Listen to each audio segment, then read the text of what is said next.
तो भाई लोग आप लोग से बता देना चाहता हूँ, भोजपुरी में दो गाना धमाका आया है। एक पावर स्टार पवन सिंह का, एक खेसारी लाल यादव का।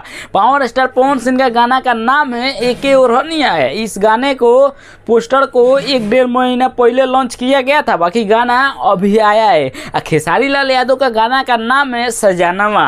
ये भी गाना इतना हैवी है ना कि क्या बताया जाए। पावर स्टार पवन सिंह का तो गाना एकदम सुपर हिट ही है, खेसारी लाल का भी सुपर हिट गाना है। हम दोनों गाना सुने हैं और दोनों गाना 1 नंबर का है। आप लोग अभी तक नहीं सुने हैं तो जाके सुन लेना, पहले हमारा भी बतिया सुन लो, उसके बाद जाके सुन लेना। गाने का व्यू के बात करें तो पावर स्टार पवन सिंह का 3 लाख से ऊपर गाना व्यू आ चुका है, खेसारी लाल का 2 लाख पे हो रहा है। तो आप लोग क्या कहते हैं, पावर स्टार पवन सिंह ऐसे ही थोड़ी कह देते हैं झमकावला से हुई, पावर तो यहीं से शुरू होता है। तो सही में यार अभी पता चल गया, क्योंकि हर हर गंगे और संघर्ष 2 दोनों मूवी एक ही दिन रिलीज हुआ था। तो वहीं पे हर हर गंगे कितना आगे चला गया मूवी, और संघर्ष 2 दबा गया, फेंका गया। अब फिर एक बार पावर स्टार पवन सिंह और खेसारी लाल का गाना आया है, तो पावर स्टार पवन सिंह का गाना कितना आगे चल रहा है या खेसारी लाल यादव जी का कितना नीचे चल रहा है। तो आप लोग क्या कहना चाहते हैं कमेंट में कहिएगा। एक और बात कहना चाहता हूँ, पावर स्टार पवन सिंह का आप लोग फैन है तो जरूर लाइक सब्सक्राइब कीजिएगा। हम मिलते हैं अगला वीडियो में, तब तक के लिए गुड बाय।